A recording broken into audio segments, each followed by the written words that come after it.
Mes chers amis, François Cuyande m'avait invité aujourd'hui à Brest pour que je vous présente mes vœux. Il était temps. Alors, nous sommes le 30 janvier et je vous dis Blavezmad.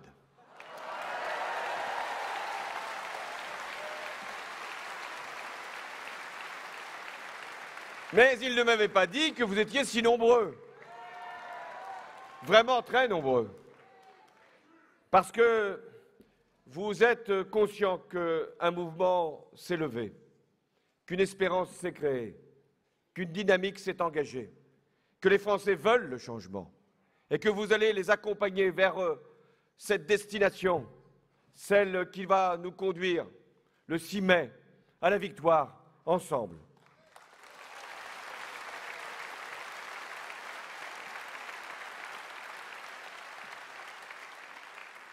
Ici, c'est Brest.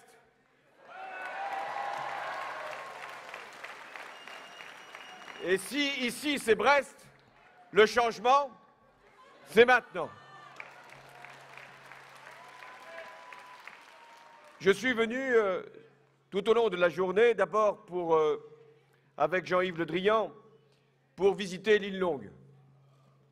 C'est-à-dire là où nos sous-marins, ceux qui assurent la dissuasion nucléaire, sont entretenus. Je voulais saluer ceux qui se dévouent pour nos armées, ceux qui servent ces matériels exceptionnels, ceux qui nous permettent d'être une nation indépendante, capable de défendre la paix sans rien craindre pour sa sécurité. Vous êtes ici dans une région où la défense nationale est présente. Vivez cette situation comme une fierté, comme un honneur et aussi comme une responsabilité. Je veillerai à ce que la Bretagne et Brest soient toujours une région où nos armées, notre défense, soient présentes.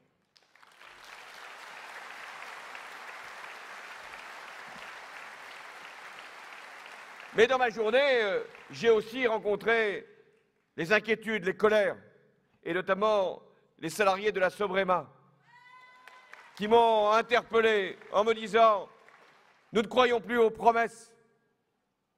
Nous sommes dans l'inquiétude par rapport à nos emplois. Nous voulons savoir si vous devenez président de la République, il le souhaitait plutôt, ce que vous pourrez faire pour la navale, la réparation navale. Mon devoir n'a pas été de leur faire la promesse, laissez ça à d'autres, mais de leur dire « Oui, nous avons besoin de la réparation navale ici à Brest, pour les ouvriers qui y travaillent, pour les bateaux qui s'y feront réparer, et aussi pour notre industrie et pour notre construction. » J'ai ensuite rencontré des partenaires économiques qui travaillent sur les énergies renouvelables, et notamment sur l'éolienne marine. Là encore, que de perspectives qui vous sont ouvertes, que de possibilités de développement, me confirmant une nouvelle fois que la Bretagne est une terre de conquête, une terre de victoire, une terre aussi où on est capable d'inventer l'économie de demain. Voilà pourquoi j'étais aujourd'hui à Brest. Mais je voulais quand même vous faire un petit signe. Je n'allais pas partir comme ça le soir sans vous rencontrer. Ne serait-ce que pour vous dire un peu où j'en suis dans mon parcours, dans ma démarche.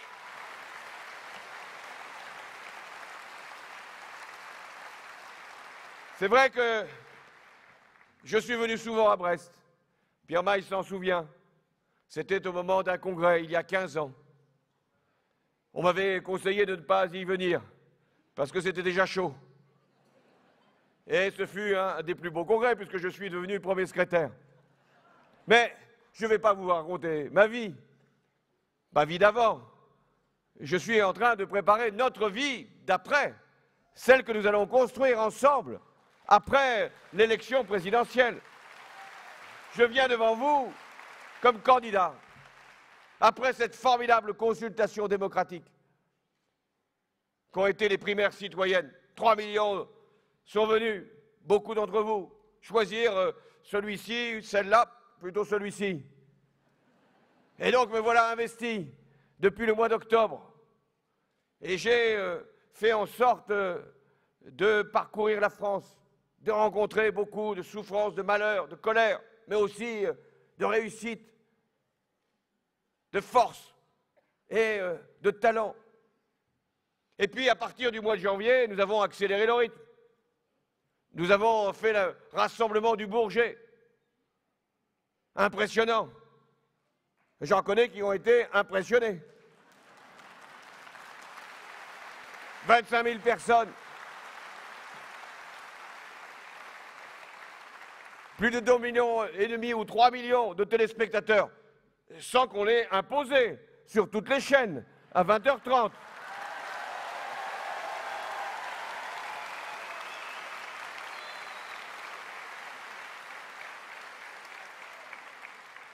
Et puis j'ai présenté ma plateforme présidentielle avec tous les responsables socialistes, radicaux de gauche, parce que quand même, rarement la gauche et les socialistes n'ont été aussi rassemblés qu'aujourd'hui.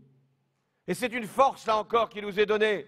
Je remercie tous les responsables, tous les élus, tous les militants, toutes les générations que je vois ici, la génération qui a fait la victoire de 1981, qui est là, la génération qui a fait le gouvernement de Lionel Jospin, qui est là aussi, et la génération, la vôtre, la mienne, qui va faire la victoire maintenant pour 2012.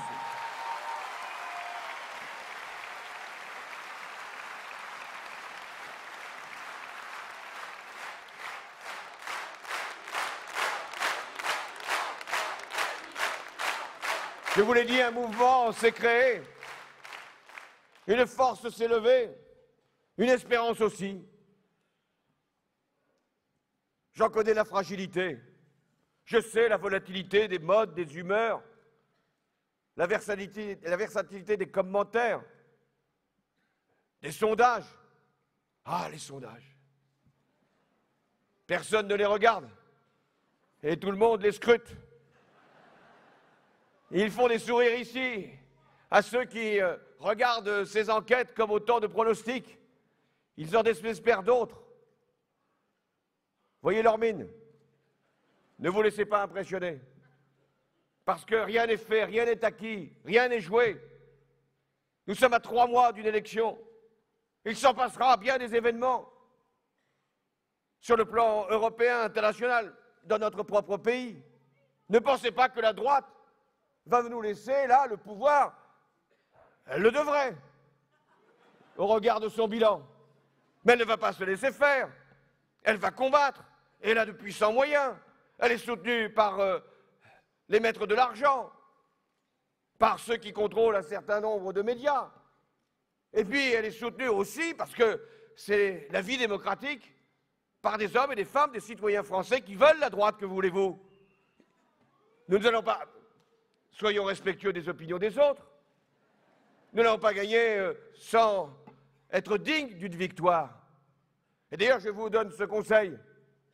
Ne repoussez pas les hommes et les femmes de droite qui pourraient venir voter pour nous. Parce qu'il en faudra.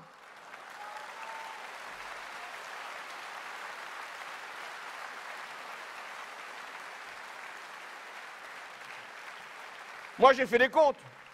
Si on ne retrouvait que ceux qui avaient voté pour Ségolène Royal la dernière fois, ce serait déjà pas mal. Mais ça ne suffirait pas. Il faut bien aller chercher, eh oui, celles et ceux qui ont pu voter pour Nicolas Sarkozy, qui s'en repentent, qui sont d'ailleurs les plus violents à son endroit, parce qu'ils se sont sentis floués, trahis. Ne repoussez personne. Rassemblez, rassemblez encore. N'écartez aucune bonne volonté, parce que nous devons être nombreux si nous voulons gagner. Alors maintenant, la droite, après m'avoir traité de tout, je ne vais pas ici vous faire le récit de tous les épithètes dont j'ai été abondamment servi, de toutes les caricatures, de tous les dénigrements. J'ai été comparé à tout. Et me voilà maintenant, je ne sais pourquoi, traité d'arrogant. Oh.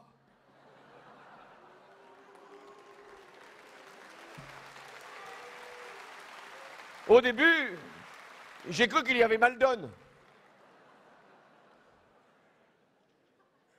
Mais non, ils se connaissent bien, eux. Et moi, ils me connaissent mal. Tellement mal.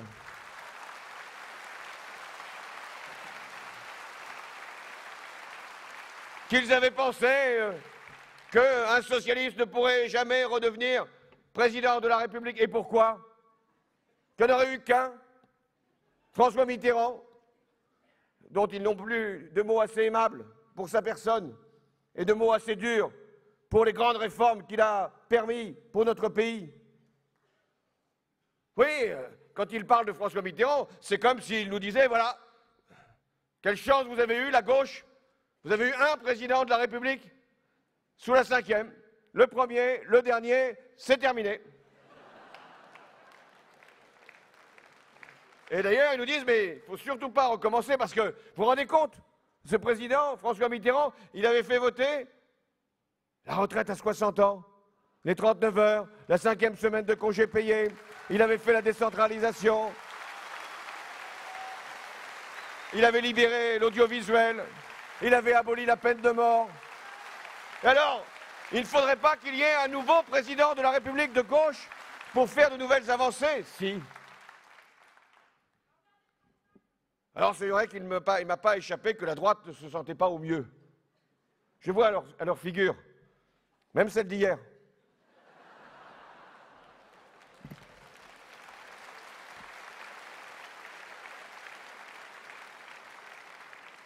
Nous le connaissons bien maintenant, nous sommes devenus familiers. Il s'est invité tellement de fois à la télévision. Nous l'avons connu flamboyant, nous l'avons connu excessif, nous l'avons connu emporté, nous l'avons connu enjoué, nous l'avons connu fier de lui. Mais là, c'est à peine s'il n'était pas dans la repentance. Il était tout prêt.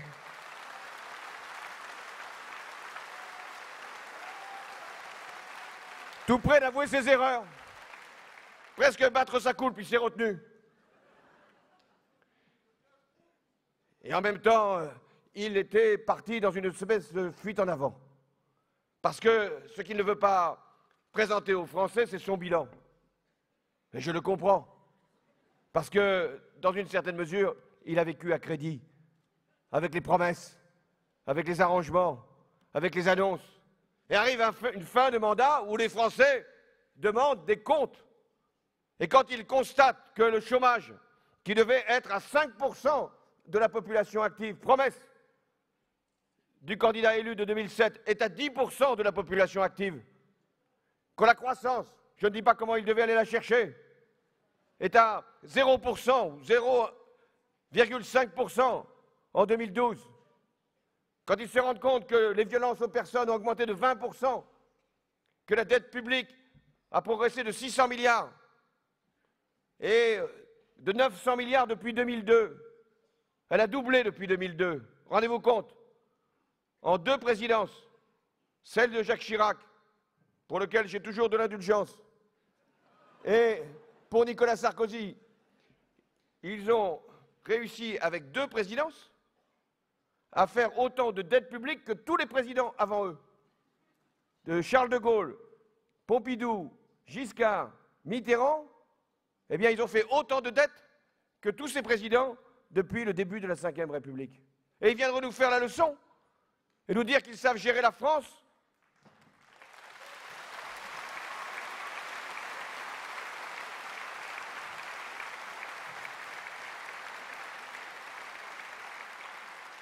Alors, ils évoquent la crise. La crise est là. Et de ma part, il serait irresponsable que de la nier. Elle est là, elle est violente, elle est lourde, elle est profonde, elle est dure. Et en même temps, ne sont-ils pas aussi responsables de cette crise? C'est eux qui ont voulu la libéralisation des marchés. C'est eux qui ont laissé la finance tout envahir. C'est eux qui voulaient aussi que des produits financiers nouveaux soient créés. Et c'est eux qui, depuis maintenant près de 2 ans, à la tête de l'Europe, ont réuni 16 sommets de la dernière chance. Je crois qu'il y en a un en ce moment, qui a sans doute décidé de prolonger un peu plus la réflexion pour attendre un autre sommet. Ça fait 2 ans que la Grèce est constatée comme défaillante. Et ça fait 2 ans qu'il ne lui est pas apporté, finalement, le secours qui lui est espéré. Oui, ils sont responsables de cette situation. Et en même temps, cette crise est là. Elle ne peut servir d'excuse, mais elle peut aussi nous mettre devant nos propres responsabilités demain. Je sais aussi qu'ils cherchent, par cette crise, une justification. Comme si, en définitive, cette crise leur permettait de continuer à diriger la France, alors même qu'ils n'ont rien fait pour la prévenir, pour l'empêcher, pour la réguler. Mais pourquoi arriverait-il, pendant les 5 ans qui viennent, à faire ce qu'ils n'ont pas réussi à acter pendant les 3 ans, 4 ans qui viennent de s'écouler? Alors, je vous le dis, il n'y aura pas d'excuses, il n'y aura pas de justification. Ce ne sera pas la faute à pas de chance. Il nous dira qu'il a changé, que les circonstances l'ont changé, que la crise l'a changé. Eh bien, moi, je vous le dis, ce qu'il faut, ce n'est pas qu'il change, c'est changer de président de la République.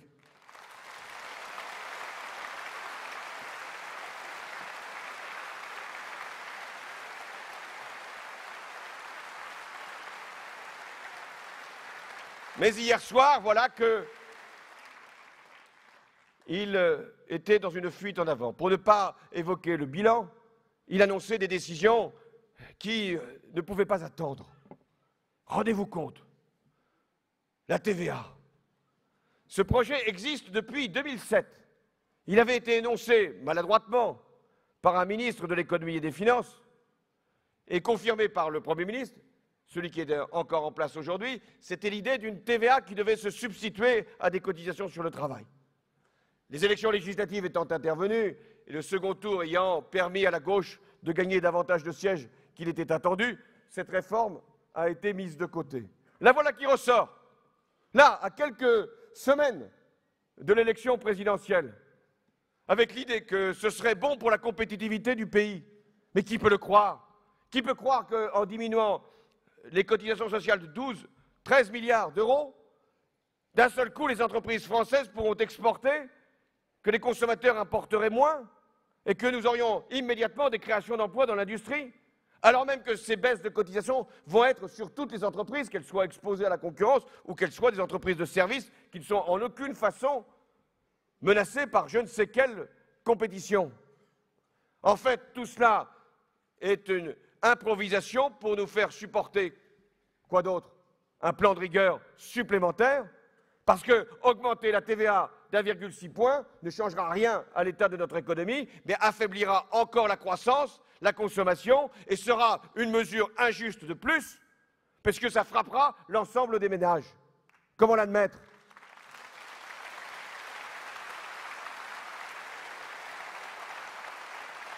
Oh, j'ai entendu l'explication, il fallait suivre, hier, où on nous annonçait que la TVA serait décidée tout de suite, mais ne serait appliquée qu'au mois d'octobre. Allez comprendre. Mais il nous était dit aussi que ça n'aurait aucune répercussion sur les prix. Mais qu'en même temps, c'était bien que ce soit au mois d'octobre, parce que les Français allaient consommer jusqu'au mois d'octobre, de peur que les prix augmentent.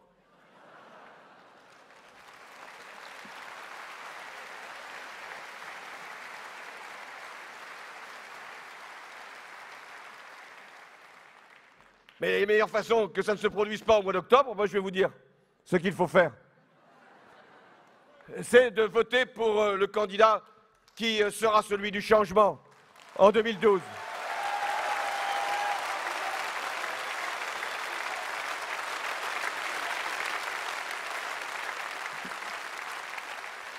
Ce quinquennat, et je ne serai pas plus long, a été le quinquennat de l'incohérence.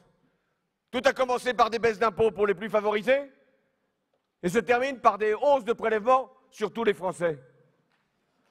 Ce quinquennat a commencé avec le travailler plus pour gagner plus et se termine maintenant avec la convention compétitivité-emploi par le travailler moins pour gagner moins. Et en demandant en plus aux partenaires sociaux d'adhérer à un tel processus. Ce quinquennat se termine avec la taxe sur les transactions financières, mais qui remplace un impôt de bourse qui avait été supprimé il y a 2 ans par le président de la République. Allez comprendre. Mais il n'y a rien à comprendre. Parce que tout ça est une suite d'inconséquences, d'improvisations, de contradictions, dont la seule logique, en définitive, c'est toujours de protéger les plus favorisés et de demander à tous les Français de faire l'effort.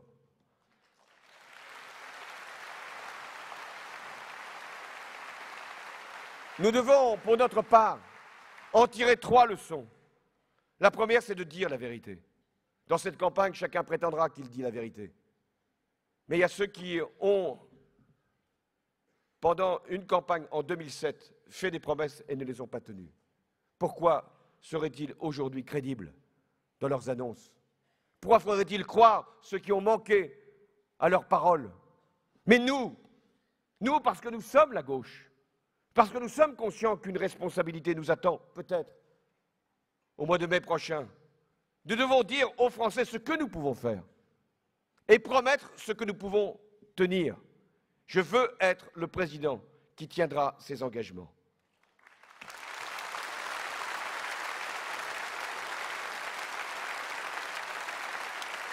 La seconde leçon, c'est que nous devons rassembler les Français, en terminer avec les divisions, les stigmatisations, les oppositions. Cette façon de diriger la France qui a conduit à toujours désigner un adversaire parmi le peuple français, et quelquefois même parmi les étrangers qui sont accueillis ici. Oui, toujours un adversaire, soit parce qu'il est trop jeune, soit parce qu'il est trop vieux, soit parce qu'il est fonctionnaire, soit parce qu'il est trop pauvre et que c'est peut-être un fraudeur. Toujours désigné là un ennemi pour les Français, alors que nous devons réunir, réconcilier, rassembler les générations, rassembler les catégories, les mettre dans le même mouvement, créer une belle espérance. Et quelle plus belle espérance pouvons-nous donner à tous ceux qui sont ici ou ailleurs, qui doutent, s'interrogent ou espèrent? La seule espérance que nous pouvons lever, c'est de dire que nous allons travailler pour la génération qui vient, pour la jeunesse de France, pour lui donner toutes ses chances, toutes ses capacités, toutes ses conditions pour réussir.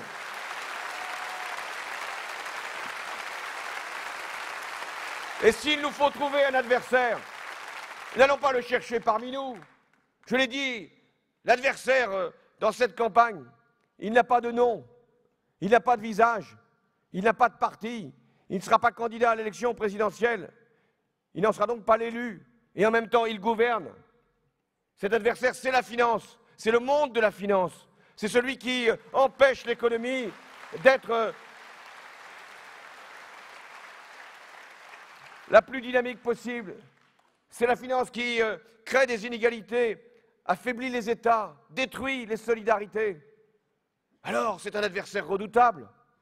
Il ne s'agit pas de mettre en cause le système financier qui permet de prêter à l'économie, aux particuliers comme aux entreprises. Il ne s'agit pas non plus d'empêcher que, pour que l'économie fonctionne, il y ait une circulation de monnaie. Nous n'allons pas en revenir à l'économie du troc. Et heureusement qu'il y a des banques partout en France pour assurer le fonctionnement même des entreprises et le mécanisme même de l'économie. Mais quand même, cette finance qui, finalement, a créé des produits qui n'ont plus rien à voir avec l'économie réelle. Cette finance qui, après avoir mis les États dans la situation d'aider les banques, vient maintenant menacer les États parce qu'il y a des dettes souveraines qui peuvent être autant de produits de spéculation. La finance qui, maintenant, déstabilise des gouvernements, les remplace même, et dans certains pays, dicte ce qu'il convient de faire. Nous devons reprendre l'initiative, mettre la finance au service de l'économie. Ce sera une tâche difficile, âpre. Nous commencerons en France, parce que c'est notre responsabilité. Nous ferons une réforme bancaire qui séparera les activités de prêts, de crédits à partir des dépôts pour que l'économie puisse être véritablement au service des Français. Et puis, il y aura l'autre activité plus spéculative, et c'est une partie de la fonction de la finance qui devra finalement utiliser l'argent de la finance, mais pas l'argent des épargnants, des déposants qui n'ont rien à voir avec ces produits et avec ces placements. Nous devrons aussi interdire un certain nombre de produits, des produits toxiques qui ont pris une indépendance par rapport à l'économie réelle. Mais disant cela, je n'invente rien de révolutionnaire. C'est Barack Obama qui lui-même, s'adressant au Congrès des États-Unis, dénonçait la finance, les produits toxiques, et considérait qu'il y avait tellement de richesses aux États-Unis que quand même les riches devaient payer au moins autant d'impôts que les plus modestes. Nous sommes, États-Unis et Europe, confrontés aux mêmes défis. Et donc nous mettrons au bon ordre, y compris dans les rémunérations des traders, des dirigeants, de ceux qui s'enrichissent en dormant, pendant que d'autres s'appauvrissent en travaillant.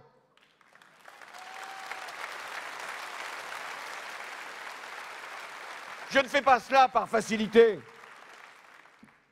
parce que je considère que c'est aujourd'hui une nécessité d'avoir cette régulation de la finance, ce dépassement par rapport aux contraintes. Mais nous aurons besoin de l'Europe. Sans l'Europe, nous ne pouvons pas agir avec la force nécessaire.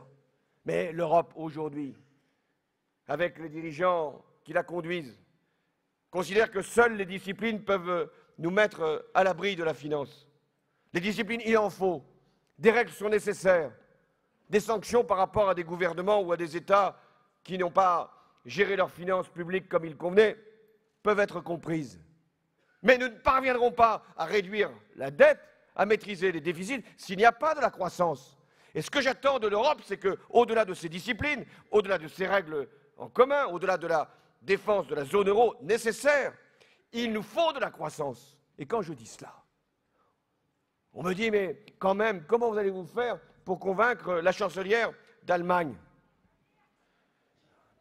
Elle est élue par les Allemands. Nous ne pouvons pas décider à sa place. Et nous sommes conscients qu'elle défend aussi ses propres intérêts. Mais nous pouvons quand même la convaincre que ce n'est pas l'Allemagne qui pourra se sauver seule si tous les autres sont contraints, punis, asséchés, appauvris par des plans d'austérité ou de rigueur. L'autre soir, je débattais avec Alain Juppé, un moment intéressant. Et il me dit, mais comment allez-vous faire, nous n'y sommes pas parvenus. Ben justement, comment allons-nous faire? Parce que le peuple français va se prononcer le 6 mai prochain. Et s'il nous donne mandat, nous serons forts. Je ne dis pas qu'avec la seul appui, le seul soutien du suffrage universel, nous pouvons tout bousculer. Mais quand même, quand un président vient d'être élu par un grand pays comme la France et qu'il s'assoit à la table de négociation, il a une légitimité, il a une parole, il a une autorité. Ça n'empêche pas qu'il y ait des discussions, des négociations. Mais je suis convaincu, si nous sommes suffisamment nombreux à donner la victoire au mois de mai, je suis convaincu que nous arriverons, parce que c'est la règle en démocratie, à faire avancer nos idées, avancer nos solutions.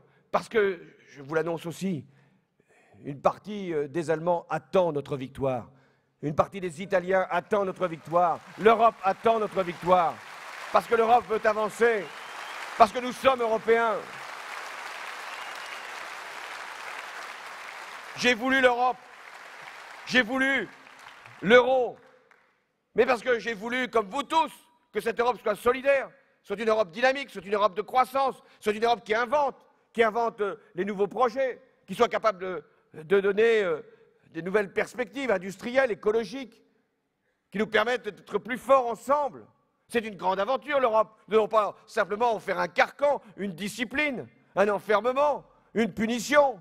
Parce qu'à un moment, si nous sommes simplement dans une Europe qui empêche, qui entrave, eh bien les peuples s'en détourneront.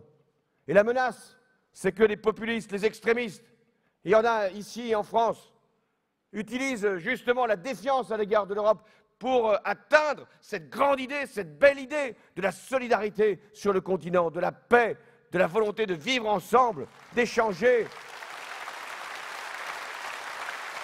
et de porter des valeurs et des principes.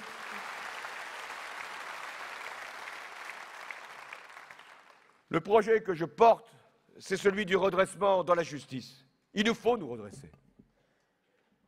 La France a perdu depuis 5 ans, 10 ans, tant d'atouts. Perte d'emplois industriels, dégradation de notre compétitivité, des déficits qui se sont accélérés, aggravés. Et puis ce doute qui s'est installé dans notre pays, où nous doutons de nous-mêmes, de notre avenir, de nos forces, où nous pensons que finalement nous serions une grande nation mais en déclin. Eh bien non, nous sommes la France, un grand pays qui a surmonté bien des épreuves. Nous avons une grande histoire, nous avons vécu des crises, vécu des révolutions, vécu des conflits. Et chaque fois, il s'en est trouvé des hommes et des femmes valeureux, des citoyens anonymes qui se sont mobilisés, qui se sont surpassés, qui se sont dépassés, et puis des dirigeants clairvoyants qui les ont emmenés. Eh bien, aujourd'hui, nous sommes devant le même défi, avec la même volonté, et c'est le peuple français qui a la réponse. La France n'est pas un problème dans la crise, la France est une solution. La France ne doit pas être moins la France, elle doit être plus elle-même, avec ses valeurs, avec ses principes, avec ses capacités. Nous sommes un pays jeune, qui aussi vieillit bien. Nous avons une génération qui attend, qui espère. Nous avons la vitalité démographique la plus forte d'Europe. Nous avons des entreprises dynamiques. Nous avons aussi plein de talents, de créateurs, d'artistes. Nous sommes la France. Et nous ne pouvons pas simplement, et j'ai beaucoup de respect pour l'Allemagne, et je pense que nous avons bien des choses à faire ensemble, Allemands, Français. Mais on ne peut pas simplement dire aux Français, vous allez vivre comme les Allemands. Vous devez faire comme les Allemands. Comme on ne peut pas, en Allemagne, dire vous allez vivre comme les Français. Nos deux peuples doivent se rejoindre dans des projets communs, doivent parler, échanger leur langue, leur culture, avoir des projets industriels à bâtir. Mais nous n'avons pas besoin de nous aligner l'un l'autre. Nous méritons mieux, chacune de nos nations. En revanche, France et Allemagne, nous avons à conduire l'Europe, à la mobiliser, à la rassembler et à faire en sorte qu'elle avance et qu'elle ne craigne rien pour son avenir. Nous sommes la première puissance économique du monde, nous l'Europe, le dit-on suffisamment. Les États-Unis sont beaucoup plus endettés que nous. Et quant à la Chine, l'Inde, le Brésil, grands pays émergents, sûrement, mais qui sont dans une logique de rattrapage. C'est chez nous, ici, que nous pouvons porter des valeurs, des principes et avoir une parole forte à l'égard du monde. Faut-il encore la prononcer? L'Europe, elle doit exister aussi politiquement. Donc, le redressement, il faut d'abord le commencer ici en France. Redressement industriel. Je vois que le président sortant nous prend quelques idées. Nous ne sommes pas finalement si mauvais. La Banque publique d'investissement. Je ne suis pas sûr que nous parlions de la même chose. Mais enfin, oui, il faut une banque publique d'investissement pour qu'elle puisse accompagner un certain nombre de projets, de PME, d'entreprises innovantes. Mais cette banque publique d'investissement, elle travaillera avec les conseils régionaux, avec les fonds régionaux. Elle devra être elle-même décentralisée parce qu'il faut que nos territoires vivent. Un des atouts de notre pays, ce sont les territoires. Et la Bretagne en est le meilleur exemple. Il faut libérer les territoires, libérer leur énergie, leur donner des compétences, leur donner des moyens financiers et le droit de lever l'impôt, davantage qu'aujourd'hui. Nous avons aussi un redressement à faire sur le plan de l'épargne qu'il faut mobiliser et orienter vers l'industrie. Nous avons besoin de petites et moyennes entreprises qui soient davantage accompagnées. Nous avons aussi une fiscalité à revoir. Il n'est pas normal que les grandes entreprises payent moins d'impôts sur les sociétés en proportion que les petites et les moyennes. C'est pourquoi je propose qu'il y ait en définitive un taux pour les petites entreprises, 15%, un taux pour les moyennes, 30%, et un taux plus élevé pour les grandes, 35%, parce qu'il faut là aussi que les petites et les moyennes entreprises soient encouragées. Et quand je parle de redressement, je parle de toutes les forces productives, y compris l'agriculture. Parlons de l'agriculture. Là aussi, c'est une excellence française, à condition que ce soit dans la diversité des agricultures, qu'il n'y a pas qu'un seul modèle d'agriculture, et que nous devons avoir toutes les formes d'agriculture, et les agricultures de qualité, de proximité, qui ne sont pas forcément les agricultures de forte concentration. Nous avons besoin de tous les agriculteurs, parce qu'ils sont aussi une force au service de notre pays. Et puis ce redressement, nous devrons le faire aussi dans nos comptes publics. Ah oui, parce que les déficits, ils ne vont pas disparaître avec le président sortant. Ce serait très simple. S'il partait non pas avec la caisse, elle est vide. Mais s'il partait avec les déficits et les dettes, eh bien non. Les déficits et les dettes, nous aurons à les assumer. C'est ça la continuité de l'État. C'est ça aussi l'honneur, à un moment, de servir le pays. Parce que parfois, quand je parle à un certain nombre de nos compatriotes, ils me disent « Ah, vous avez bien du courage, vous ». Je parle du vrai courage, hein, pas celui de faire augmenter les impôts pour les plus modestes. Vous avez du courage de venir au pouvoir, on n'y est pas. Mais quand même, avec toute cette situation, avec toutes ces dettes, avec tous ces déficits, finalement, est-ce que vous ne prenez pas trop de risques? Il y a une partie de la gauche, d'ailleurs, qui, quelquefois, se fait aussi cette réflexion. Préfère être dans la résistance, dans la révolution, plutôt que dans la responsabilité. Eh bien non. Nous, notre honneur, notre devoir, c'est de prendre les décisions qu'attend le pays. Et il faudra le faire. On ne peut pas laisser une dette à nos propres enfants. On ne peut pas, avec des déficits, se mettre dans les mains des marchés. Parce que la souveraineté, elle est finalement modifiée, altérée, dès lors que les marchés vous impriment leurs propres normes et leurs propres exigences. Donc nous aurons à redresser notre pays, son industrie, ses forces productives, ses comptes publics. Mais nous le ferons dans la justice. La justice, ça commencera avec la justice fiscale, avec la réforme fiscale que le pays attend. C'est-à-dire de commencer à faire que les revenus du travail et les revenus du capital soient imposés au même barème et avec les mêmes taux de progressivité. La justice fiscale, ça sera aussi d'avoir un taux supérieur de 45% sur des revenus de 150 000 €. Et j'ai entendu la droite me dire « il s'en prend aux classes moyennes ». Je ne sais pas s'ils connaissent bien les revenus des classes moyennes de notre pays. Mais même sur le quotient familial, il est normal que chacun, chacune, dès lors qu'il a un enfant, puisse bénéficier d'un avantage fiscal. Mais est-il juste que ceux qui ne sont pas imposés à l'impôt sur le revenu n'aient aucun droit à un avantage fiscal? Et c'est pourquoi, en même temps que nous abaisserons légèrement le plafond, nous accorderons un supplément de 25% de l'allocation de rentrée scolaire pour que tous les enfants de notre pays soient aidés de la même façon.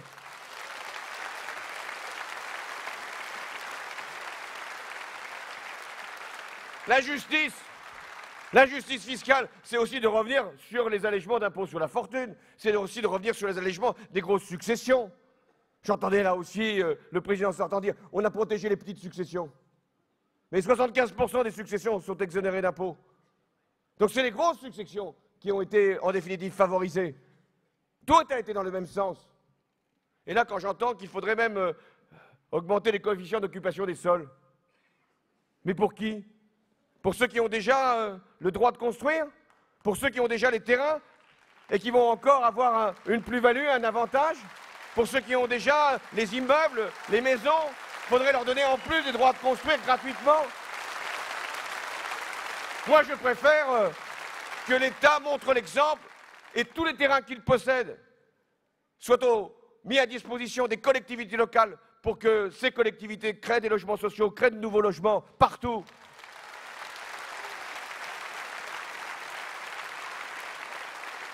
Oui, nous avons besoin de justice, d'égalité, parce que l'égalité, c'est l'âme de la République. Notre nation s'est toujours battue pour l'égalité, depuis la Révolution française jusqu'à la Troisième République, où il a fallu voter l'impôt sur le revenu, ça n'a pas été simple. Et il a fallu à chaque fois se battre. Chaque fois, c'est la gauche qui a mené ces réformes. Et encore aujourd'hui, c'est à la gauche de faire que l'impôt soit juste et que chacun participe à l'effort collectif en fonction de ses revenus et de ses patrimoines. Ce n'est pas, là, stigmatiser les plus fortunés. Moi, j'ai beaucoup de considération pour les plus fortunés, à condition qu'ils viennent payer leurs impôts en France. Parce que quand même, quel patriotisme que de s'exiler, que d'aller loin, quand on a fait fortune grâce au travail, aux siens, mais aussi à ceux qui vous l'ont permis. Quel plus bel honneur que de pouvoir participer aussi à la solidarité. Et d'ailleurs, j'ai le sentiment que maintenant, un certain nombre de ces plus fortunés prennent conscience aux États-Unis surtout, en Allemagne parfois. J'entendais le président du SPD qui parlait de patriotisme. Eh bien oui, il y a du patriotisme aussi, de participer à l'effort en fonction de ses revenus et de ses patrimoines. Donc voilà, la justice. Mais la justice, elle est aussi sociale. Ah, ça sera difficile de répartir ce qu'on n'a pas créé. Et je ne vais pas là aussi annoncer des redistributions, des augmentations de salaire. Comment le pourrait-on? Mais en revanche, il y a des droits qui doivent être rétablis, que ceux qui ont cotisé 41 années, qui ont travaillé tôt, puissent partir à la retraite à 60 ans. Ce n'est quand même pas un privilège.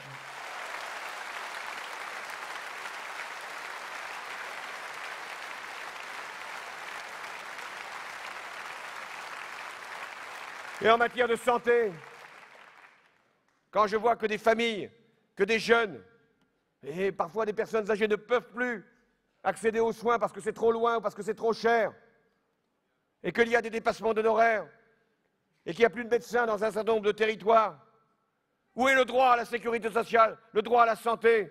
Et donc il faudra aussi, en même temps que l'hôpital sera reconnu comme un service public, ce qu'il n'est plus, il nous faudra avoir une médecine de ville qui est prête, qui sera rémunérée en partie pour sa présence sur le territoire, pour la prévention et pour le lien avec l'hôpital.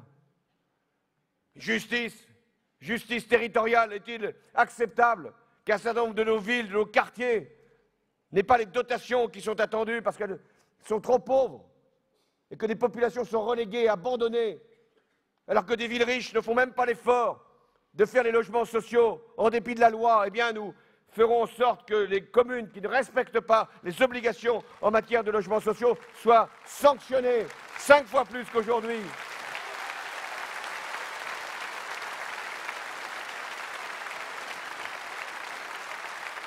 Et la justice, c'est aussi le droit à la sécurité.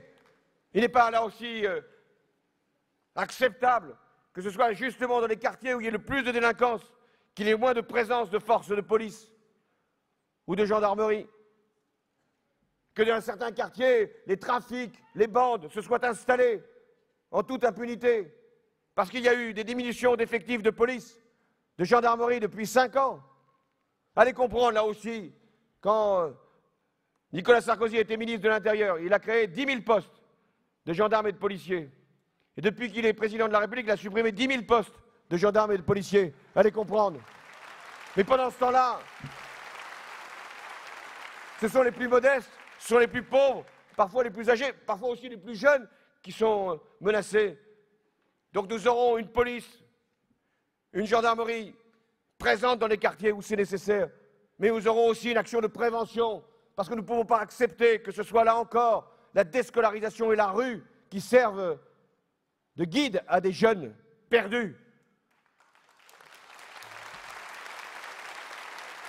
Et c'est la raison pour laquelle, et j'y reviens, la grande priorité, la grande cause du quinquennat que nous allons préparer ensemble, c'est la jeunesse.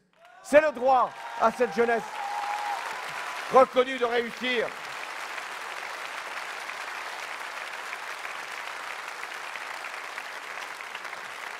Je ferai de l'éducation nationale la priorité budgétaire. La réforme se fera, bien sûr.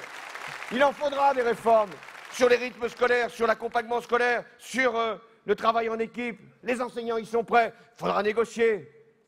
Et en même temps, j'ai ce devoir-là aussi de dire qu'il nous faudra créer des postes dans l'éducation nationale, parce que quand il y a eu 80 000 postes qui ont été supprimés sur ce quinquennat, et quand j'en annonce 60 000 pour le quinquennat qui vient, on me parle d'économie budgétaire.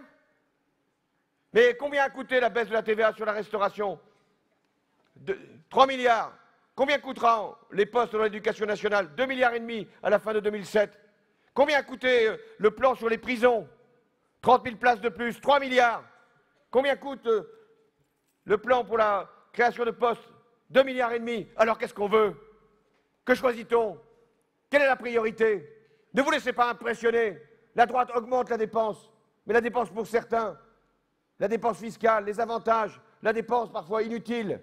Et nous devons faire en sorte que la dépense soit un investissement. Et investir, c'est choisir l'éducation, la formation, la qualification.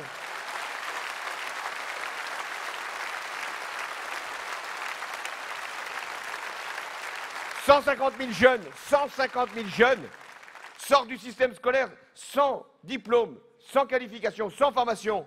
Eh bien, moi, je porte l'objectif de diminuer de moitié ce taux d'échec. On me dira, mais c'est encore trop peu, cet objectif. Mais non, si déjà nous faisions en sorte qu'il y en ait la moitié qui s'en sortent, ce serait déjà un progrès. Et on s'occupera des autres. Et c'est la raison pour laquelle aucun jeune de 16 à 18 ans restera sans solution, soit en formation, soit en apprentissage, soit en service civique. Et je ne vais pas non plus dire que l'avenir serait de faire de tous les jeunes des apprentis. Parce que quand même, l'éducation nationale, elle est là. L'université, elle est aussi pour accueillir des jeunes, y compris en alternance. Et il faudra aussi accompagner l'autonomie de ces jeunes, leur permettre de faire des insertions qui soient compensées par une allocation d'études aussi pour les étudiants, sous conditions de ressources. Et puis il y aura le contrat de génération, cette belle idée qui consiste à permettre à un senior qui reste dans l'entreprise le temps qu'il puisse partir à la retraite et de permettre à un jeune de rentrer enfin avec un contrat à durée indéterminée. 4 jeunes sur 5 sont avec des CDD ou de l'intérim. Eh bien, l'employeur qui embauchera un jeune avec un contrat à durée indéterminée, qui gardera le senior pour qu'il puisse partir à la retraite le moment venu à taux plein, le senior transmettant son expérience aux jeunes, cet employeur-là ne paiera plus de cotisations sociales sur les 2 emplois. Voilà ce que je veux faire pour les jeunes.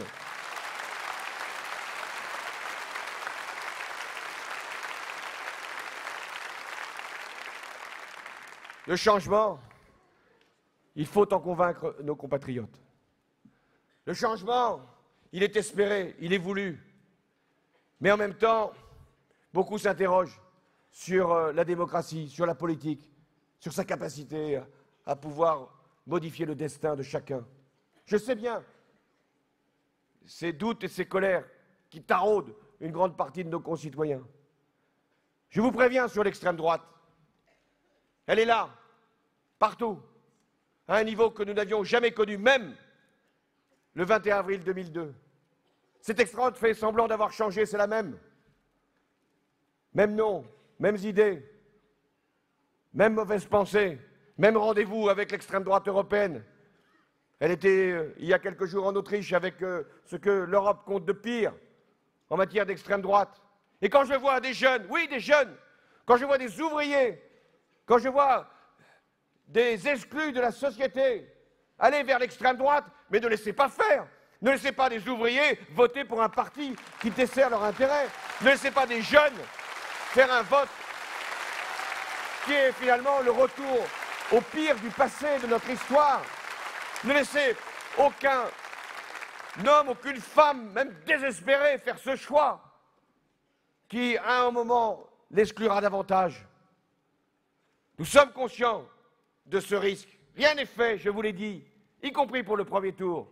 Et si j'ai un avertissement à vous lancer, quoi qu'on pense aujourd'hui les commentateurs, si j'ai un avertissement, c'est qu'il va falloir assurer d'abord le premier tour, si vous voulez gagner au second tour.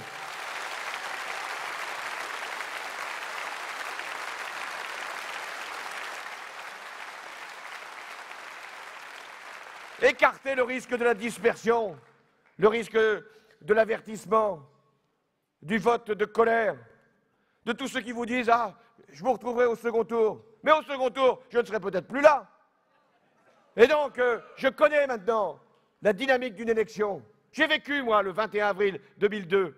J'y étais, ce soir-là, quand j'ai vu Lionel Jospin annoncer son retrait de la vie politique et que j'étais premier secrétaire obligé d'appeler à voter pour notre adversaire dans la République, pour éviter l'ennemi de la République. J'ai fait ça.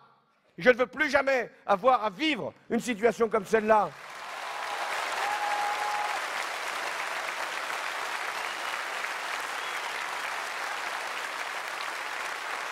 Je ne vous dis pas ça pour réduire l'influence des autres candidats de gauche. Il faut que l'électorat écologiste se reconnaisse, que l'électorat communiste ou Front de gauche, et également son candidat. Il existe, je l'entends. Mais en même temps, c'est pour quoi faire finalement ces candidatures? Si c'est pour témoigner, elles ont le droit. Si c'est pour gagner, alors, il aurait peut-être fallu se rassembler dès le premier tour, tous ensemble. Rendez-vous compte de la force que nous aurions eue, de ce mouvement que nous aurions créé. Mais en même temps, nous avons besoin de toute la gauche. Alors évitons d'aller se disperser sur des candidats dont on ne connaît même pas, finalement, l'identité politique. Ceux qui vous disent qu'ils sont ni de droite ni de gauche, qu'ils ne savent même pas ce qu'ils vont faire au soir du premier tour. Mais je sais ce qu'ils vont faire. Toujours la même chose. Si on veut que la gauche gagne, moi j'ai un conseil à vous donner. Votez pour un candidat de gauche, c'est plus simple, c'est plus clair, c'est plus rapide.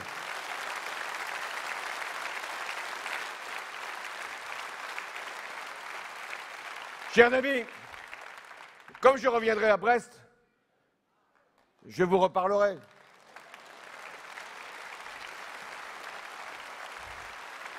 Si je viens avant le mois de mai, vous serez encore plus nombreux.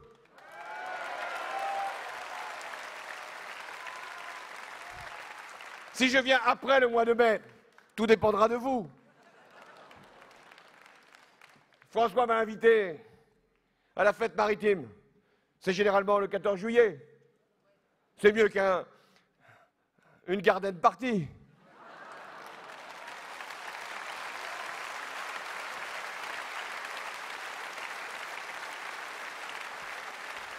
Mais faut-il encore que notre bateau soit arrivé au port? Alors, soufflez fort. Mettez grand vent. Ne craignez rien. Et en même temps, je vous ai averti, ça sera dur, ça sera rude. Il nous faudra combattre avec respect. Pas besoin de caricaturer, pas besoin de stigmatiser. Laissez-les tranquilles. Ne les regardez plus. Enfin, si vous le pouvez. Ignorez-les. Je le dis à mes amis, ne répondez plus. Occupez-vous que des Français. Seuls eux comptent. Seuls eux doivent être convaincus. Seuls eux doivent être mobilisés. Parce que ce que nous voulons, les uns les autres, là, ici, c'est pas simplement faire gagner notre candidat, faire gagner la gauche, bien sûr. Ce que nous voulons, c'est faire gagner la France, parce que nous portons une idée qui est plus grande que nous. Parce que nous avons une cause qui nous dépasse. Parce que nous voulons, nous, la gauche, servir notre pays. Et qu'il est aujourd'hui dans l'attente d'une espérance nouvelle. Il sait que ce sera difficile. Il est lucide sur la situation et en même temps, il veut qu'il y ait de nouveau un changement, un mouvement, une vie, une écoute, une considération, une fierté. Moi, j'ai compris ce qu'était le message des Français. Ils veulent d'abord être respectés, être regardés comme dignes, chacun d'entre nous ici. Ils veulent que l'on leur dise, vous êtes là, ici, hommes, femmes, jeunes ou moins jeunes, un atout pour la France. Nous avons besoin de tous, parce que nous voulons que notre pays soit plus beau, soit plus fier, soit plus grand. Parce que nous sommes la France, parce que ce qui nous emmène, c'est une cause qui est bien plus grande que nous, bien plus grande que notre territoire. C'est la cause de la liberté, c'est la cause de la République, c'est la cause des valeurs. Le peuple veut être considéré parce qu'il est un grand peuple. Et parce que quand il est tenté d'aller vers les solutions les plus noires, il faut lui dire, mais vous méritez mieux, redressez-vous, relevez la tête. Vous êtes quand même des citoyens français. Et quand j'en vois dans des quartiers qui me disent, ah, je suis citoyen français, mais je ne suis pas vraiment français. Je lui dis, mais être français, c'est le plus beau nom qu'il puisse être donné à un citoyen du monde. Eh bien, moi, je veux que chacun, chacune ici soit fier d'appartenir à notre pays, fier d'être digne de réussir. Je veux que les jeunes puissent être dans une démarche qui leur donne confiance et espérance. Voilà, mes amis, ce que j'étais venu vous dire à Brest. Je sais la vitalité, la force de la Bretagne. Je sais que vous avez, avec la gauche, conquis bien des places qui paraissaient imprenables, où la droite s'était installée depuis toujours, avec les mêmes familles. Et puis vous avez été capable, vous, de vous donner les élus qui sont ici et qui travaillent pour le bien commun. eh bien, je suis sûr que la Bretagne va être au rendez-vous de l'histoire du 6 mai, que vous allez être peut-être avec le Limousin, ma région.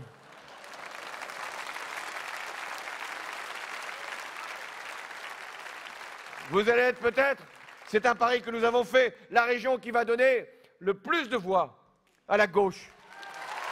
Je vous fais confiance. Travaillez, ne ménagez pas votre peine, mobilisez-vous, donnez confiance et nous allons faire que le 6 mai soit effectivement une aussi belle victoire que le 10 mai 1981. Je veux que votre génération, celle qui n'a pas connu la victoire de la gauche, puisse là avoir la joie, l'enthousiasme et la reconnaissance d'une belle victoire pour la France. Merci mes amis, à bientôt le 6 mai.